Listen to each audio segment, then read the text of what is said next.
小保姆在床边困得睡了过去。床上昏迷的老太太忽然醒来，似乎有什么东西想从她的嘴里钻出来。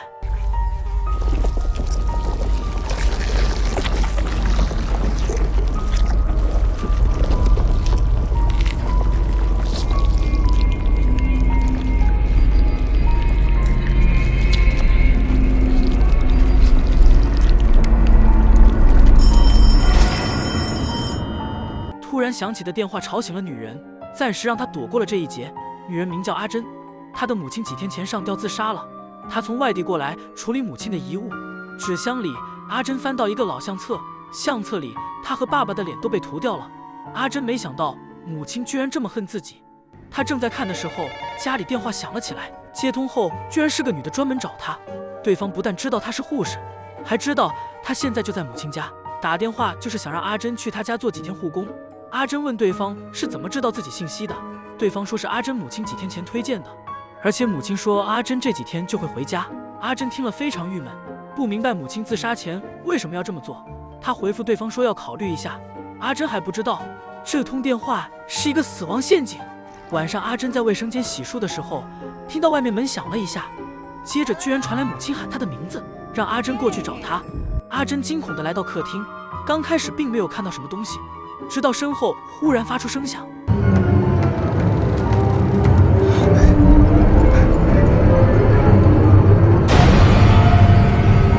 Look at me. Do you smell that? I pissed myself.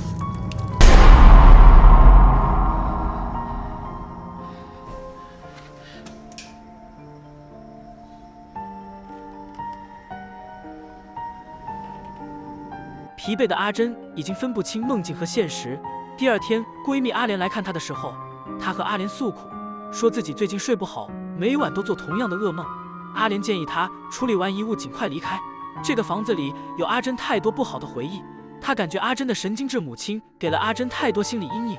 阿珍感觉有道理，她现在外地租的房子也快到期了，为了赚房租，阿珍决定接下护工的工作。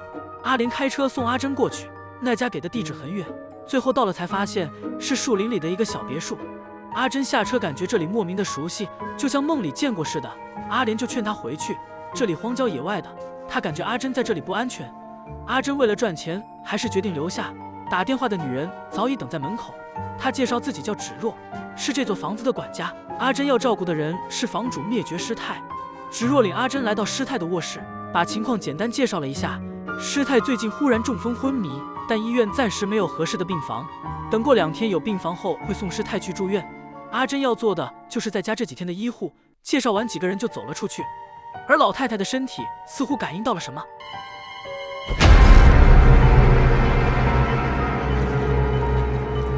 芷若表示自己还有其他事要忙，给阿珍交代完后就开车离开了这里。阿莲叮嘱阿珍照顾好自己，有什么事要第一时间联系她。两人告别后，阿莲也开车回去了。整个房子就剩下阿珍和师太。阿珍再次回到师太房间，想整理下师太身上的衣物。掀开被子后，她吓了一跳，师太腿上都是溃烂的伤口，非常严重，阿珍无法清理。她跑到客厅纠结了半天，决定先不管那些伤口，反正几天后老太太就能去医院。临睡前，她想再看看师太，起身就把手机落在了椅子上。她总是这样到处扔手机，后面也因为这个酿成了惨祸。来到师太身边，她自说自话了几句。房子里太无聊，她只能这样解闷儿。不知不觉中，她在师太的床边睡了过去。接着就发生了视频开头的一幕，师太口中伸出一只诡异的手。就在这只手要扒开她嘴的时候，外面的电话响了起来。阿珍被吵醒，并没发现什么异样。她循着声音走出来，发现是客厅的座机在响。接通后是阿莲打过来的，阿莲打不通她的手机，才拨了座机。阿珍总不拿手机，她又吐槽了一遍。阿莲打电话是想关心下这边的情况，阿珍就说了师太腿上的褥疮，那严重程度根本不像刚病倒的人。阿莲听了也感觉很奇怪，两人又聊了一会儿，就结束了通话。刚挂断电话，旁边窗户发出咣的一声，像是有什么东西在砸玻璃。他走出去查看，发现地上扔着一个苹果，上面扎着一张纸条，写着在烧死这个女巫前让他赶紧离开。阿珍马上报了警，警方看了纸条，认为是孩子的恶作剧，让阿珍不要太紧张。当警察听阿珍是在照顾灭绝师太时，有点惊讶，因为他听说师太已经死了几年了。后面警察没再多问，有其他新的警情需要他去处理。第二天，阿莲打电话和他聊天的时候，他就把苹果的事说了一遍。阿莲感觉这边越来越奇怪，就说要帮阿珍查一下。阿莲的父亲在一个管档案的部门工作，他让父亲查了一下，发现灭绝师太有很多案底，而且根本也没有女管家这个人。这边阿珍正在打扫卫生的时候，来了一对母女，女人介绍自己叫阿敏，昨晚的苹果是她旁边女儿扔的，今天是过来道歉。阿珍自然不会和一个小女孩计较，但紧接着阿敏就提出送阿珍离开这里。阿珍就比较纳闷，我正在照看昏迷的老人，怎么能走呢？没想到阿敏却说灭绝是个女巫，而且早已死去，她身体里侵入了一个恶魔，那个芷若想把灭绝的灵魂救出来，所以才找了阿珍过来，就是想让灭绝的灵魂找机会霸占阿珍的身体。阿珍当然觉得这是无稽之谈，想报警把骚扰她的母子俩赶走。阿敏看她不相信，就让女儿张开嘴。阿珍看到女孩的嘴里居然没有舌头，阿敏解释说舌头就是被灭绝弄掉的。她接着说了事情的来龙去脉。多年前，灭绝师太的女儿追过她的男友阿牛，但阿牛对她完全没有兴趣。恼羞成怒的女孩让女巫母亲诅咒阿牛。阿牛本来不相信这些东西，和阿敏结婚后很快有了孩子，但生下来就发现没有舌头，好像在肚子里的时候就被咬掉了一样。到他们第二个孩子的时候更惨，刚生下来不到7天就好端端的死了。阿牛受不了打击，喝酒跳了楼。阿敏为了给丈夫孩子报仇，伪装成顾客找到了灭绝师太，要她帮自己诅咒一个人，说着就把要诅咒的人的血给了灭绝。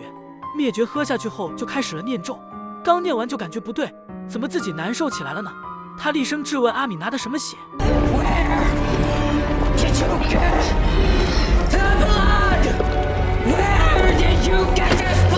My daughter bled you while you slept, witch!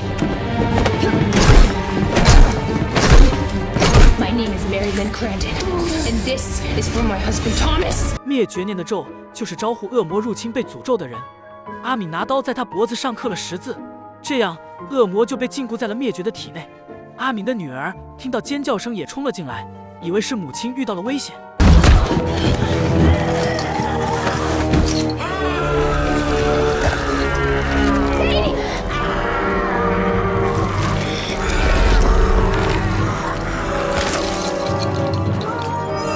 真是初生牛犊不怕虎，想钻出来的恶魔，没想到女孩张嘴就咬。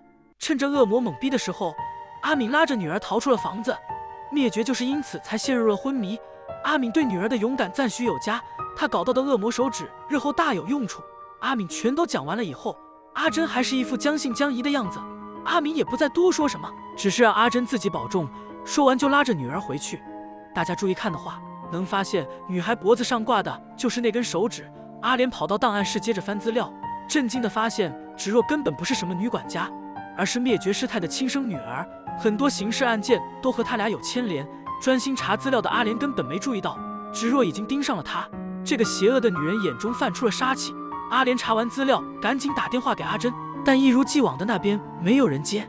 阿珍这时候在灭绝师太的房间，她越想阿敏说的话，心里越膈应，就扒开了师太脖子上的围巾，然后真的看到一个10字的疤痕。阿珍这时候开始感到害怕，转身想逃，才发现房门已经打不开了。这时候床下忽然滚出一个烂苹果，他听到声音，回头居然看到了自己的母亲。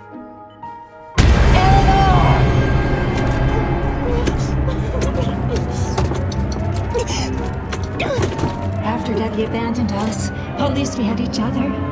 But when you left too, I was scared. I couldn't survive without you. I had to bring you back.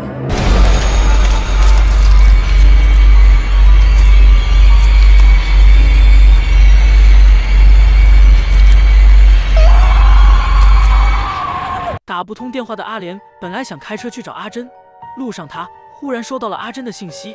信息上阿珍说感觉事态很奇怪，所以他没接着干，已经回到家了。阿莲看到信息松了一口气，调转车头去阿珍的家里。到了阿珍家，门开着，不见阿珍的人，他喊着阿珍的名字上了楼，看到浴室里雾气腾腾的，还有水声，他就以为阿珍在浴帘后面冲澡。阿莲在旁边激动地把自己查到的信息说了一遍，说了半天也不听里面阿珍回应，他就开始感觉不太对劲。Lily, come on, you're freaking me out.